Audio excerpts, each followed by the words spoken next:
You know, the Tesla Model Y is one of those cars that people either love like a family pet or complain about like a bad roommate. It's been topping sales charts for a while now. Seriously, everywhere you look, someone's driving a Model Y. But 2025 hasn't been all sunshine and smooth asphalt for Tesla's golden child. A lot of owners have been speaking up, and it turns out the Model Y's got a few quirks and headaches that are kinda hard to ignore.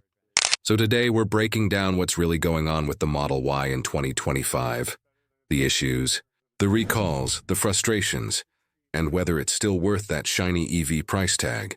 Let's start with the first thing everyone notices the second they walk up to a Tesla, the build quality. You'd think a car this expensive would come out of the factory like a spaceship, right? Nope. A lot of Model Y owners are still talking about weird fit and finish problems, like uneven panel gaps, sloppy paint jobs, and trims that don't line up like they should. Some folks have even found bits of dust or small particles trapped under the paint. It's not every single car, but the inconsistency drives people nuts. You might get a flawless one, or you might get one that looks like it was rushed out the door at 4:59 p.m. on a Friday.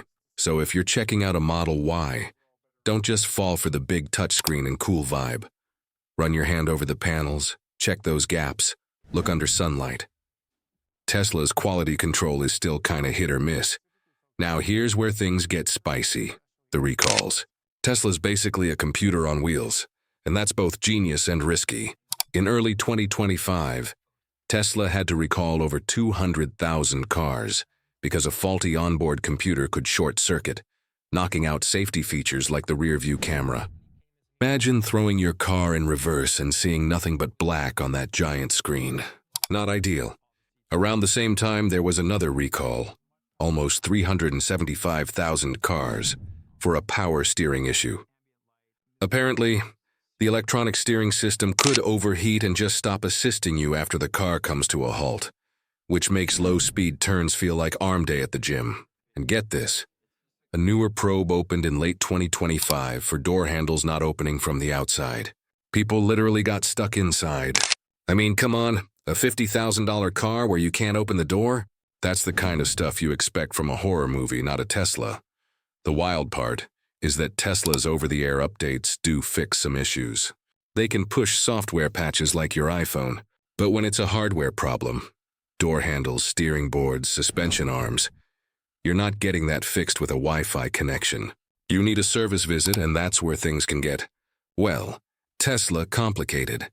A bunch of owners have also been talking about suspension and component wear.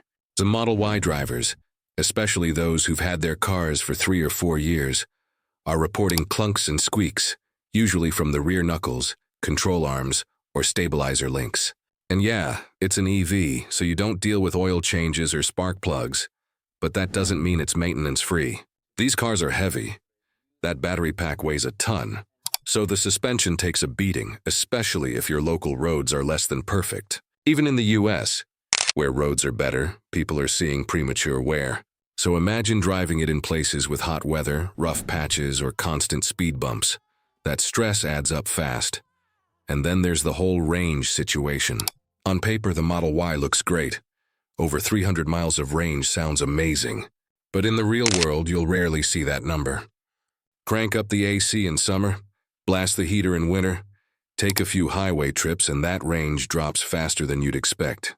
Some owners have reported losing 10 to 15% range after a couple years. It's not catastrophic, but it's something to keep in mind if you're planning long drives or don't have charging stations nearby. Tesla's updated Juniper version in 2025 is supposed to improve range and efficiency, but until we see thousands of those on the road, jury's still out. Speaking of charging, this one's a mixed bag. Tesla's supercharger network in the US is still the gold standard. Fast, reliable, and everywhere. But if you're in a smaller town or you rely on third-party chargers, things can get tricky. And if you're outside the US, well, Tesla's network isn't as dense, and that means more waiting and less road-tripping confidence. It's not the end of the world, but it's not plug-and-play perfect either. Now let's talk service. If you've ever tried to schedule a Tesla service, you know the struggle. It's all done through the app. No phone calls, no human being to vent to. Sometimes you'll get an appointment in a few days. Sometimes it's weeks. Tesla's expanding, sure, but service centers still lag behind the number of cars they've sold. And when it comes to parts, especially if you're outside major US cities, they can take forever to arrive. Even small stuff like a door actuator might take weeks. That's not great if your daily driver is sitting in the driveway with a broken handle or screen glitch. And yeah, let's not forget the resale factor. Back in 2021-2022, Tesla resale prices were insane. People were selling used cars for more than they paid new. Those days are gone. By 2025, the EV market is packed. Ford's got the Mach-E dialed in. Hyundai and Kia are killing it with their Ioniq and EV6, Rivian's coming in strong, and even the Chinese brands are stepping up. So now the Model Y isn't the only game in town. That means resale values are dropping faster than before, and buyers are a lot pickier. If you're buying used, you can get a great deal. But if you're selling, you might be taking a hit. And look, I get it. Owning a Tesla is still kind of a flex. The design's clean. It drives smooth, the tech is awesome, and the acceleration makes people giggle like kids. But at the same time, the Model Y's issues are very real. The doors, the panels, the suspension, the recalls, these things add up. It's not that the car's bad. It's just not as bulletproof as the hype makes it sound. So what should you do if you're in the market for one? First off, if you can, go for the newer 2025 build. Tesla's quietly been fixing a lot of these issues year by year. Make sure all the recall work's been done. Inspect it in person.